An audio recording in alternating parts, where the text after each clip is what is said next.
Ever had that moment in the parking lot where the baby is asleep, the car seat is snapped into the base, and you're wondering if you should wrestle, bribe, or quietly call for reinforcements? Today, we're walking through how to remove an infant car seat from its base in a way that's safe, quick, and dare I say graceful. Why does this small ritual feel so mysterious to so many of us? Because it combines mechanical quirks, safety-critical steps, and sleep-deprived parents all in one movement. Small levers, hidden buttons, latch hooks, each brand uses slightly different hardware, and that's where most of the confusion starts. But underneath the differences, there's a shared logic. If you learn the pattern, the process becomes predictable and calm. Let's start with the basics. Before any removal, what are the safety checks someone should run, like the obvious but easy to forget things? First, park the car and engage the parking brake. Sounds obvious, but a steady base makes everything safer.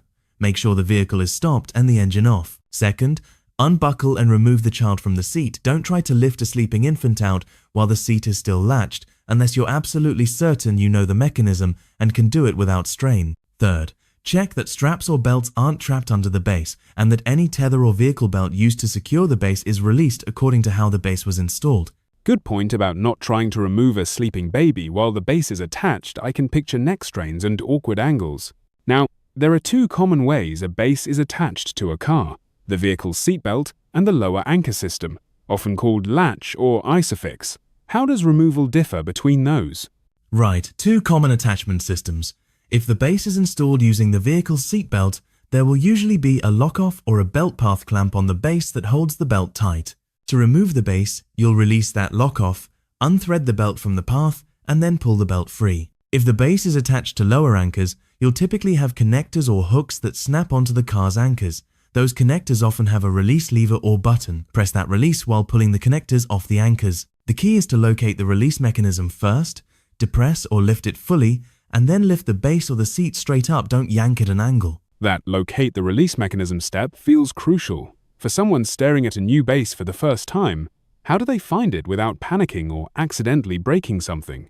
Look for obvious handles, levers, or brightly colored tabs. Manufacturers often color code release parts for visibility. Many bases have a main release lever at the front or a button near the center where the seat clicks into the base. If you installed with ISOFIX, the connector bodies usually have a visible lever to retract them.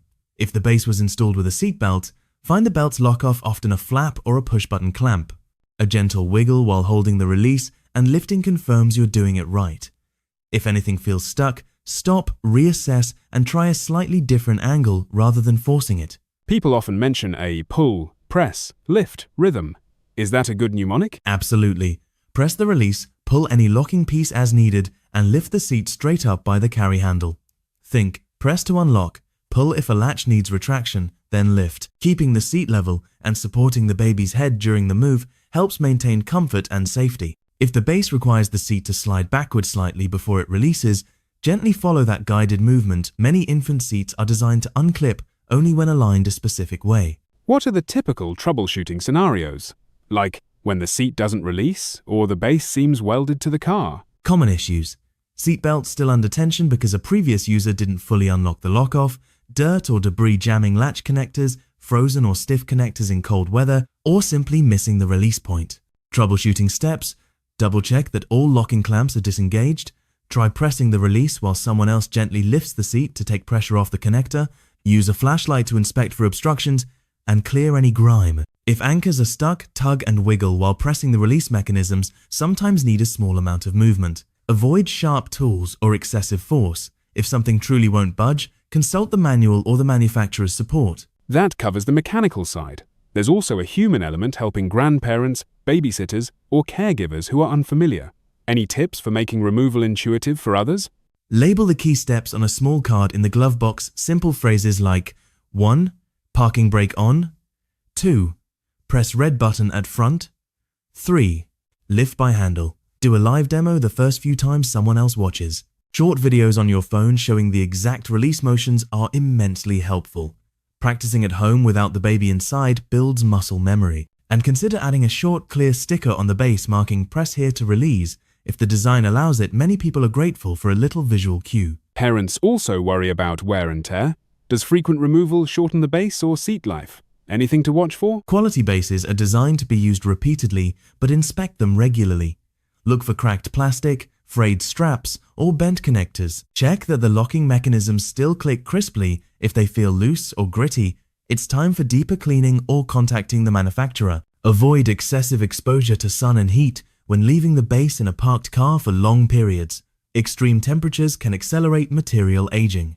If you ever have a car crash, many manufacturers require replacing the base or seat even if damage isn't obvious. Speaking of cleaning, any do's and don'ts after removing the seat, like cleaning the base or the fabric shell? Do remove and wash fabric covers according to the manufacturer's instructions, usually a gentle cycle and air dry. Do wipe the base with mild soap and water. Avoid harsh solvents that can degrade plastic. Do keep the connectors and release areas free from crumbs and sticky residue. Those small things cause big jams. Don't machine wash the base itself or immerse metal parts in water. Keep the instruction manual with the seat for guidance on cleaning and replacement parts. Now let's touch on travel. People sometimes need to take the seat on airplanes or in cabs. How does removing the seat from the base help? And what should travelers know? Many parents remove the infant carrier from its base to transfer it into a taxi, rideshare, or airplane seat. Airlines accept many certified car seats if they fit the aircraft seat, but check airline policies first. Removing the seat makes it portable and easier to carry through airports. Pack the base in checked luggage only if it's allowed and you don't need it at your destination.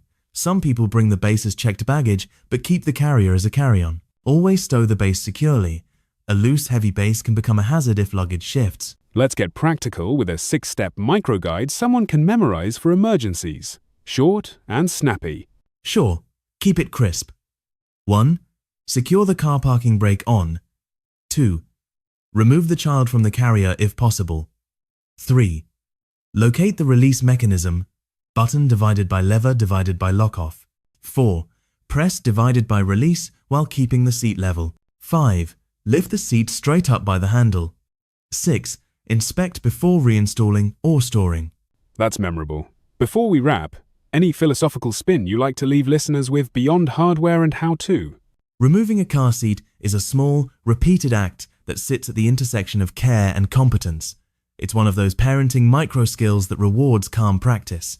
Each successful, gentle removal is a tiny exercise in trust. You trust the engineering, you trust the process, and you build trust in your ability to protect the child. Treat it like a ritual. Pause, breathe, do it deliberately. It takes the edge off and keeps both caregiver and baby safe. Perfect. Last-minute checklist for listeners who want to practice tonight. Find the manual or the sticker labels, do a dry run with the empty seat in the driveway parked, and calm practice the press-pull lift. Film a quick demo for your caregiver, and do a weekly visual inspection of the base and connectors. If anything seems worn or if the mechanism resists, stop and contact customer support before continuing.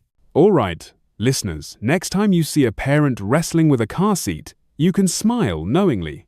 It's less a battle and more a practiced dance. Any final thought to close on? Remember, safety is a habit, not a panic.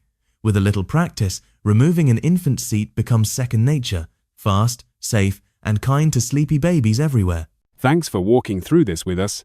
Drive safe, practice a bit, and let those small wins pile up. Until next time, keep your hands steady and your carrier level.